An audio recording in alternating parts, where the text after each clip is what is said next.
ਨਜ਼ਦੀਕ ਆਇਓ ਜਰਾ ਕੈਮਰਾਮੈਨ ਸਾਹਿਬ, ਥੋੜਾ ਜਿਹਾ ਇਹ ਚੀਜ਼ ਦਿਖਾਓ। ਅੱਛਾ ਕਾਸ਼ਿਫ ਭਾਈ, ਇਹਦੀ ਫਿਟਿੰਗ ਕਿਉਂ ਇੰਨੀ ਛੇਤੀ ਹਿੱਲ ਗਈ ਹੈ? ਫਿੱਟ ਕਿਉਂ ਨਹੀਂ ਪ੍ਰੋਪਰ ਇਹਦੇ ਉੱਤੇ ਟਾਪੇ? ਫੋਰਡ ਦੇ ਜਿਹੜੇ ਪੁਰਾਣੇ ਮਾਡਲ ਨੇ 1970 ਮਾਡਲ ਵੀ ਤੁਸੀਂ ਟਰੈਕਟਰ ਦੇਖੋਗੇ, ਇਹਦੀ ਜਿਹੜੀ ਸ਼ੋ ਆ ਪੂਰੀ ਫਿੱਟ ਕਰਕੇ ਬੈਠੀ ਹੁੰਦੀ ਆ। ਇਹ ਤੇ ਹੁਣ ਕੰਪਨੀ ਦੀ ਥੋੜੀ ਜਿਹੀ ਇਹਦੇ ਵਿੱਚ ਹੈਗੀ ਖਤਾਈ, ਉਹਨਾਂ ਨੂੰ ਚਾਹੀਦਾ ਕਿ ਛੋਟੀਆਂ ਛੋਟੀਆਂ ਚੀਜ਼ਾਂ ਲਾਜ਼ਮ ਨੋਟ ਕਰਨੀਆਂ ਚਾਹੀਦੀਆਂ।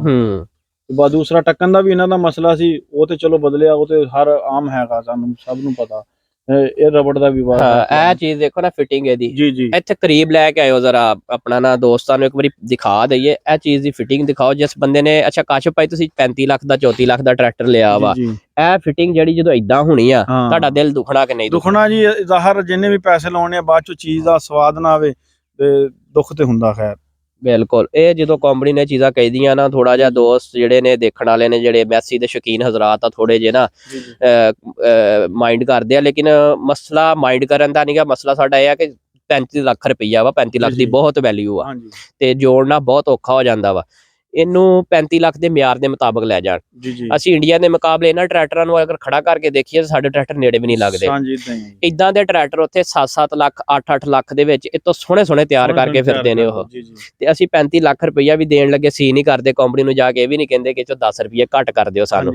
ਫਿਰ ਵੀ ਜਿਹੜਾ ਕੰਪਨੀ ਸਾਨੂੰ ਇਦਾਂ ਦਾ ਮਿਆਰ ਦੇਵੇ, ਫਿਰ ਦੁੱਖ ਹੁੰਦਾ ਵਾ। ਦੁੱਖ ਤੇ ਹੁੰਦਾ ਹੀ, ਪੈਸੇ ਲਾ ਕੇ ਸਾਰਾ ਕੁਝ ਬੰਦਾ ਪਤਾ ਨਹੀਂ ਕਿੱਦਾਂ ਲੈਂਦਾ, ਆਪਣੀ ਜਾਨ ਮਾਰ ਕੇ। ਉਸ ਤੋਂ ਬਾਅਦ ਜੇ ਚੀਜ਼ ਪੈਸੇ ਭਰਨ ਤੋਂ ਬਾਵਜੂਦ ਵੀ ਚੀਜ਼ ਉਹ ਨਾ ਆਵੇ, ਤੇ ਫਿਰ ਨਾ ਦੁੱਖ ਤੇ ਹੁੰਦਾ ਵਾ। ਜ਼ਾਹਰ ਆ ਤੁਸੀਂ ਹੋ ਜਾਂ ਮੈਂ ਹੋ ਜਾਂ ਕੋਈ ਵੀ ਹੋਵੇ, ਇਹ ਤਾਂ ਜਿਹਨੇ ਕਮਾਣੇ ਆ ਉਹਨੂੰ ਪਤਾ ਉਹ ਕਿੱਦਾਂ ਕਮਾ ਕੇ ਤੇ ਸ਼ੌਕ ਪੂਰਾ ਕਰਦਾ। ਸ਼ੌਕ ਦੇ ਵਿੱਚ ਫਿਰ ਕੋਈ ਛੋਟੀ ਮੋਟੀ ਜਿਹੀ ਹੋਵੇ ਤੇ ਉਹਨੂੰ ਲਾਜ਼ਮ ਦੇਖਣਾ ਚਾਹੀਦਾ। ਸ਼ੌਕ ਚ ਸਗੋਂ ਬੰਦਾ ਇਦਾਂ ਦੀਆਂ ਚੀਜ਼ਾਂ ਜਿਹੜੀਆਂ ਬਹੁਤੀਆਂ ਮਹਿਸੂਸ ਕਰਦਾ। ਜ਼ਿਮੀਦਾਰ ਜਿਹੜਾ ਇਸਤੇਮਾਲ ਲਈ ਲਿਆਂਦਾ, ਉਹ ਤੇ ਕਹਿੰਦਾ ਚਲੋ ਮੈਨੂੰ ਸ਼ੌਕ ਦਾ ਕੋਈ ਮਸਲਾ ਨਹੀਂ ਹੈਗਾ, ਤੇ ਮੈਂ ਪੈਲੀ ਚ ਹੀ ਵਾਹਣਾ ਵਾ ਤੇ ਕੋਈ ਗੱਲ ਨਹੀਂ। ਜਿਹੜੇ ਬੰਦੇ ਨੇ ਸ਼ੌਕ ਕਰਨਾ, ਉਹਦੇ ਲਈ ਬੜਾ ਮਸਲਾ। ਮੇਰੇ ਵਰਗਾ ਬੰਦਾ ਜ਼ਿਮੀਦਾਰ ਕੋਈ ਪਿੰਡ ਚੋਂ ਹੋਰ ਆ ਕੇ ਇਹਦੇ ਚੋਂ ਜੋ ਨੁਕਸ ਕੱਢਦਾ ਵਾ, ਬੰਦਾ ਦਿਲ ਦੁਖਦਾ ਵਾ। ਪੈਸੇ ਅਸੀਂ ਲਾਏ ਹੁੰਦੇ, ਜ਼ਿਮੀਦਾਰਾਂ ਲਾਏ ਹੁੰਦੇ ਆ, ਤੇ ਮਸਲਾ ਕੰਪਨੀ ਦਾ ਵਾ, ਦਿਲ ਸਾਡਾ ਦੁਖਦਾ ਵਾ। ਤੇ ਜੇ ਕੰਪਨੀ ਇਹਨੂੰ ਬਿਹਤਰ ਕਰ ਦੇਵੇ ਤੇ ਇਹਦਾ ਸਵਾਦ ਆ ਜਾਵੇ, ਪੈਸੇ ਲੱਗੇ ਜਿਹੜੇ ਉਹਦਾ ਮੁੱਲ ਮੁੜ ਜਾਵੇ। ਇਹ ਸਕਲੈਨ ਭਾਈ ਸ਼ੌਕ ਵਾਸਤੇ ਸ਼ੌਕ ਅਸੀਂ ਸਾਡੇ ਵੱਲ ਦੇਖ ਕੇ ਹੋਰ ਵੀ ਭਰਾ ਸਾਡੇ ਸ਼ੌਕ ਦੇਖਣ ਪਾਗਰ ਜੀ, ਇਦਾਂ ਚੀਜ਼ਾਂ ਇੰਨਾ ਪੈਸਾ ਲਾ ਕੇ ਫਿਰ ਦੁੱਖ ਤੇ ਹੁੰਦਾ। ਦੇਖੋ ਇਹਦੀ ਫਿਟਿੰਗ, ਮਤਲਬ ਜੇ ਇਹਨਾਂ ਚੀਜ਼ਾਂ ਦੀ ਫਿਟਿੰਗ ਵੀ ਨਹੀਂ ਦਿੱਤੀ ਜਾ ਸਕਦੀ, ਤੇ ਇੰਜਨ ਤੇ ਬਾਕੀ ਗੱਲਾਂ ਤੇ ਬਹੁਤ ਦੂਰ ਦੀ ਗੱਲ ਆ।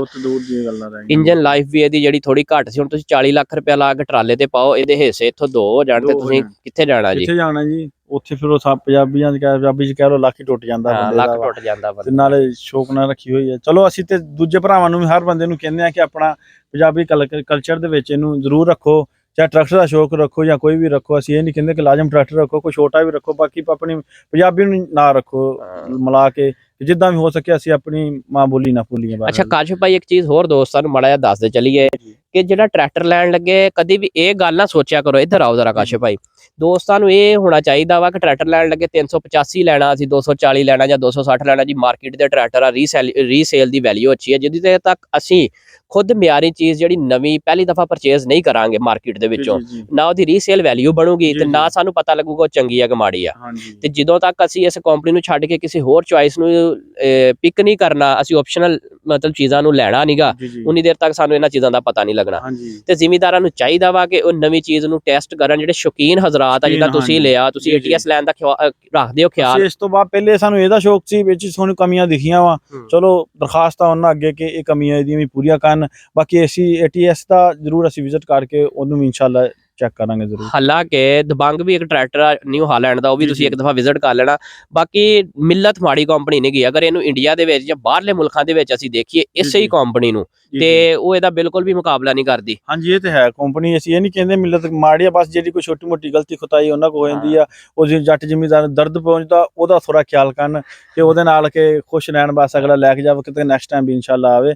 ਬਾਕੀ ATS ਦਾ ਵੀ ਜ਼ਰੂਰ ਵਿਜ਼ਿਟ ਕਰਨਾ ਇਨਸ਼ਾਅੱਲਾ, ਉਹਦਾ ਵੀ ਮਾਰਕੀਟ ਚ ਆਊਗਾ, ਚੀਜ਼ ਆਊਗੀ ਤਾਂ ਪਤਾ ਲੱਗਣਾ, ਉਹਦੀ ਵਜ੍ਹਾ ਤੋਂ ਫਿਰ ਜਿਹੜੀ ਕੋਈ ਕਮੀ ਪੇਸ਼ ਹੋਊਗੀ ਇਹ ਵੀ ਇਨਸ਼ਾਅੱਲਾ ਕੰਪਲੀਟ ਕਰਨੀ। ਅਸੀਂ ਕਿਸੇ ਵੀ ਟਰੈਕਟਰ ਨੂੰ ਪ੍ਰਮੋਟ ਨਹੀਂ ਕਰਦੇ, ਲੇਕਿਨ ਦੱਸਣ ਦਾ ਦੋਸਤਾਂ ਨੂੰ ਮਤਲਬ ਇਹ ਹੁੰਦਾ ਵਾ ਕਿ ਇੱਕ ਦਫਾ ਚੀਜ਼ ਨੂੰ ਤੁਸੀਂ ਖੁਦ ਦੇਖ ਲਿਆ ਕਰੋ। ਲੈਣਾ ਤੁਸੀਂ ਆਪਣੀ ਪਸੰਦ ਆ, ਸਾਡੇ ਕਹਿਣ ਦੇ ਉੱਤੇ ਕਿਸੇ ਨੇ 35 ਲੱਖ ਰੁਪਇਆ ਲਾਣਾ ਨਹੀਂ ਹੈਗਾ। ਹਾਂ, ਤੁਹਾਨੂੰ ਚੀਜ਼ ਪਸੰਦ ਆ ਜਾਵੇ, ਤੁਹਾਨੂੰ ਅੱਛੀ ਲੱਗੇ, ਫਿਰ ਤੁਸੀਂ ਉਹਨੂੰ ਪਰਚੇਜ਼ ਕਰੋ। ਬਾਕੀ ਕਾਸ਼ਿਫ ਭਾਈ ਦੇ ਨਾਲ ਮਿਲ ਕੇ ਸਾਨੂੰ ਤੇ ਬਹੁਤ ਚੰਗਾ ਲੱਗਾ। ਤੁਸੀਂ ਸਾਨੂੰ ਕਮੈਂਟ ਕਰਕੇ ਦੱਸਣਾ ਕਾਸ਼ਿਫ ਭਾਈ ਨੇ ਸੋਹਣਾ ਸ਼ੌਕ ਕੀਤਾ ਹੋਇਆ ਵਾ, ਸੋਹਣਾ ਟਰੈਕਟਰ ਤਿਆਰ ਕਰਕੇ ਖੜਾ ਕੀਤਾ ਵਾ, ਕਿਸੇ ਦੋਸਤ ਨੇ ਦੇਖਣਾ ਹੋਵੇ ਆ ਕੇ ਦੇਖ ਸਕਦਾ। ਅੱਛਾ ਕਾਸ਼ਿਫ ਭਾਈ, ਮਸਲਾ ਪਤਾ ਕਿਹੜੀ ਗੱਲ ਦਾ ਵਾ, ਇੱਕ ਬੰਦਾ 4-5 ਲੱਖ ਦੀ ਗੱਡੀ 'ਚ ਉਤਰਦਾ ਨਾ, ਅਸੀਂ ਉਹਨੂੰ ਤੇ ਬੜੀ ਇੱਜ਼ਤ ਦਿੰਦੇ ਆ। ਜ਼ਿਮੀਦਾਰ ਸਾਡਾ 35-40 ਲੱਖ ਰੁਪਏ ਦੇ ਟਰੈਕਟਰ ਤੋਂ ਉਤਰਦਾ, ਅਸੀਂ ਉਸ ਬੰਦੇ ਨੂੰ ਕੁਝ ਗਿਣਦੇ ਹੀ ਨਹੀਂਗੇ। ਹਾਂ ਇਹ ਤੇ ਹੈ ਜੀ, ਇਹ ਤੇ ਬਸ ਬਹਰਹਾਲ ਇਨਸਾਨੀਅਤ ਤੌਰ ਤੇ ਸਾਰਾ ਦਾ ਇੱਕ ਜੈਸਾ ਦੇਖਣਾ ਚਾਹੀਦਾ ਵਾ, ਚਾਹੇ ਉਹ ਅਮੀਰ ਆ ਚਾਹੇ ਉਹ ਗਰੀਬ ਆ, ਸਹੀ ਆ। ਤੇ ਉਹ ਟਰੈਕਟਰ ਦੇ ਪੈਸੇ ਹਾਲਾਂਕਿ ਜ਼ਿਆਦਾ ਹੁੰਦੇ, ਕੋਈ ਛੋਟੀ ਗੱਡੀ ਵੀ ਹੋਵੇ ਉਹਨੂੰ ਮੋਟਰਵਾਈ ਕਰਾ ਕੇ ਪੈਸੇ ਲਾ ਕੇ ਉਹਨੂੰ ਬਣਾ ਹੁੰਦਾ, ਤੇ ਇਹਦਾ ਮੁਕਾਬਲਾ ਬਹਰਹਾਲ ਕੋਈ ਕੀ ਕਰਦੀਆਂ ਹੈਗੀਆਂ ਸਾਡੇ ਕਾਗਜ਼ਾਂ ਦੇ ਵਿੱਚ। ਦੱਸਣ ਦਾ ਇਹ ਮਤਲਬ ਆ, ਗੱਲ ਕਰਨ ਦਾ ਇਹ ਮਤਲਬ ਆਪਣਾ ਬਣਦਾ ਕਿ ਜਿਹੜਾ ਜ਼ਿਮੀਦਾਰ ਆ ਇਹਦੇ ਕੋਲ ਵੀ ਮਹਿੰਗੀ ਚੀਜ਼ ਆ, ਲੇਕਿਨ ਅਸੀਂ ਉਹਦੀ ਕਦਰ ਕਿਉਂ ਨਹੀਂ ਕਰਦੇ? ਅਸੀਂ ਜ਼ਿਮੀਦਾਰ ਇਹਨੂੰ ਮਾੜੀ ਸ਼ੈ ਸਮਝਦੇ ਆ। ਇਹ ਹੈ ਨਾ, ਇਹਨੂੰ ਭੁੱਲਣਾ ਨਹੀਂ ਨਾ ਚਾਹੀਦਾ ਹੈਗਾ, ਇਹੀ ਚੀਜ਼ ਆ। ਹੁਣ ਪੈਸਾ ਮਾਣ ਇੱਕ ਕਰਦਾ ਨਾ ਬੰਦਾ ਆਪਣੇ ਤੇ, ਸਾਨੂੰ ਇਹਦੇ ਉੱਤੇ ਹੀ ਮਾਣ ਆ। ਅਸੀਂ ਦੂਜਾ ਬੰਦਾ ਜੋ ਕਰੇ ਸਾਨੂੰ ਇਹਦੇ ਉੱਤੇ ਮਾਣ। ਅਸੀਂ ਚਾਹੁੰਦੇ ਆ ਕਿ ਜ਼ਿਮੀਦਾਰ ਦੀ ਇੰਨੀ ਇੱਜ਼ਤ ਹੋਵੇ, ਜ਼ਿਮੀਦਾਰ ਜਾਵੇ ਤੇ ਗੱਡੀ ਵਾਲੇ ਦੀ ਵੈਲਿਊ ਨਾ ਹੋਵੇ, ਕਿਉਂਕਿ ਜ਼ਿਮੀਦਾਰ ਉਹ ਬੰਦਾ ਵਾ ਜਿਹੜਾ 70% ਮਤਲਬ ਪਾਕਿਸਤਾਨ ਦੇ ਵਿੱਚ ਜਿਹੜੀ ਇਕਨੋਮੀ ਆ ਉਹਨੂੰ ਇਹ ਜ਼ਿਮੀਦਾਰ ਜਿਹੜਾ ਵਾ ਉਹ ਮਤਲਬ ਜ਼ਿਮੀਦਾਰ ਦੀ ਵਜ੍ਹਾ ਤੋਂ ਪਾਕਿਸਤਾਨ ਸਟੇਬਲ ਆ। ਤੇ ਅਗਰ ਇਹ ਸਾਡੀ ਰੀੜ ਦੀ ਹੱਡੀ ਆ, ਅਗਰ ਇਹ ਬੰਦਾ ਆਪਣੇ ਆਪ ਨੂੰ ਅਨਕੰਫਰਟੇਬਲ ਫੀਲ ਕਰੂਗਾ, ਇਸ ਬੰਦੇ ਦੇ ਵਿੱਚ ਇੰਨਾ ਕੌਨਫੀਡੈਂਸ ਹੀ ਨਹੀਂ ਹੋਊਗਾ ਕਿ ਉਹ ਮੁਕਾਬਲਾ ਕਰ ਸਕੇ ਲੋਕਾਂ ਦਾ, ਤੇ ਉਹ ਕਿੱਦਾਂ ਅੱਗੇ ਲੈ ਕੇ ਜਾਏਗਾ ਆਪਣੇ ਆਪ ਨੂੰ? ਇਹ ਆ ਜੀ, ਜਿਹੜਾ ਛੋਟਾ ਮੋਟਾ ਸ਼ੌਕ ਤੇ ਕਰਨੇ ਚਾਹੀਦੇ ਆ, ਠੀਕ ਆ। ਹੁਣ ਇਹ ਸ਼ੌਕ ਵਾਸਤੇ ਲਿਆ ਵਾ, ਅਗਲਾ ਬੰਦਾ ਗੱਡੀ 'ਚ ਉਤਰ ਕੇ ਕਹਿ ਰਿਹਾ ਜੀ ਇਹ ਟਰੈਕਟਰ ਹੈ ਜੀ, ਪਰ ਹਾਲੇ ਟਰੈਕਟਰ ਆ ਤੇ ਸ਼ੌਕ ਜਿਹਨੇ ਰੱਖਿਆ ਉਹਨੂੰ ਪਤਾ ਉਹਦੇ ਵਾਸਤੇ ਕੀ ਹੈ। ਤੇ ਜੇ ਮੇਰੇ ਵਰਗਾ ਬੰਦਾ ਮਹਿਰਾਨ ਲਾ ਕੇ ਪਿੱਛੇ ਹਾਰਨ ਮਾਰ ਕਹੀ ਜਾਵੇ 35 ਲੱਖ ਵਾਲੇ ਟਰੈਕਟਰ ਨੂੰ ਪਰੇ ਕਰ ਮਾਮਾ, ਤੇ ਫਿਰ ਦੁੱਖ ਤੇ ਹੁੰਦਾ ਨਾ ਜੀ। ਦੁੱਖ ਤੇ ਹੁੰਦਾ ਇਹ ਤੇ ਆ ਜੀ, ਹਾਲਾਂਕਿ ਉਹ ਮਹਿਰਾਨ 'ਚ ਚਲੋ ਅਸੀਂ ਇਹ ਵੀ ਨਹੀਂ ਕਹਿੰਦੇ ਮਾੜੀ ਆ, ਪਰ ਹਾਲ ਠੀਕ ਆ। ਚਲੋ ਬਾਕੀ ਇਹ ਦੇਖਣਾ ਚਾਹੀਦਾ ਸਾਰਾ ਕੁਝ ਕਿ ਯਾਰ ਉਹਨੇ ਇੰਨਾ ਰੁਪਿਆ ਲਾਇਆ, ਸ਼ੌਕ ਹੀ ਲਾਇਆ, ਤੇ ਟਰੈਕਟਰ ਨੂੰ ਮਾੜਾ ਨਾ ਕਹੋ। ਮਤਲਬ ਜ਼ਿਮੀਦਾਰ ਦੀ ਇੱਜ਼ਤ ਹੋਣੀ ਚਾਹੀਦੀ ਆ, ਪਾਕਿਸਤਾਨ 'ਚ ਤੁੰਨ ਕੇ ਇੱਜ਼ਤ ਹੋਣੀ ਚਾਹੀਦੀ ਆ, ਤਾਂ ਕਿ ਹੁਣ ਦੇਖੋ ਐਕਸਪੋ ਸੈਂਟਰ ਦੇ ਵਿੱਚ ATS ਵਾਲਿਆਂ ਨੇ ਆਪਣੇ ਆਪ ਨੂੰ ਉੱਥੇ ਨਮਾਇਸ਼ ਲਈ ਪੇਸ਼ ਕੀਤਾ ਵਾ, ਮਾੜਾ ਮੇਰੇ ਵਰਗਾ ਜ਼ਿਮੀਦਾਰ ਤੇ ਉੱਥੇ ਜਾ ਹੀ ਨਹੀਂ ਸਕਦਾ ਜੀ, ਉਹਦੀ ਵਜ੍ਹਾ ਸਾਡੇ 'ਚ ਕੌਨਫੀਡੈਂਸ ਹੀ ਨਹੀਂ ਹੈਗਾ। ਹਾਂਜੀ ਆਹ ਗੱਲ ਹੈ ਨਾ, ਸਾਰਾ ਕੁਝ ਬੀਜਦਾ ਤੇ ਇਹ ਖਾਂਦੇ ਪਏ ਆ, ਠੀਕ ਆ।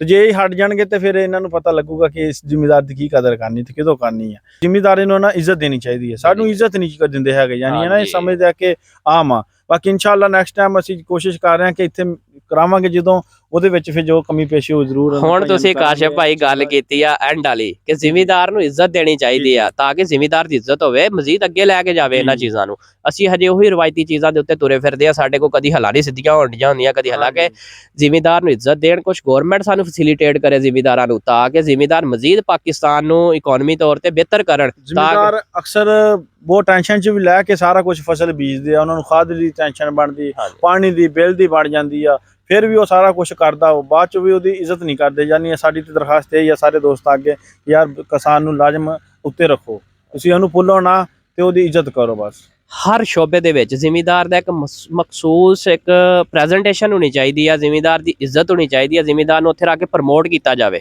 ਤਾਂ ਕਿ ਜ਼ਿਮੀਦਾਰ ਨੂੰ ਆਪਣੀ ਕਦਰ ਕੀਮਤ ਦਾ ਪਤਾ ਹੋਵੇ। ਇਹ ਹੈ ਨਾ, ਹੁਣ ਉਹ ਵੀ ਸਾਡੇ ਵਰਗਾ ਇਨਸਾਨ ਹੀ ਆ ਨਾ, ਉਹ ਸਾਰਾ ਕੁਝ ਉਹ ਕਰਦਾ। ਹਾਲਾਂਕਿ ਤੁਸੀਂ ਬਾਕੀ ਜਿਹੜੇ ਲੋਕ ਆ ਇੰਨੀ ਜ਼ਿੰਮੇਦਾਰੀ ਨਹੀਂ ਸਮਝਦੇ, ਜਿਹੜਾ ਕਰਦਾ ਉਹਨੂੰ ਪਤਾ ਉਹ ਕਿਵੇਂ ਕਰਦਾ।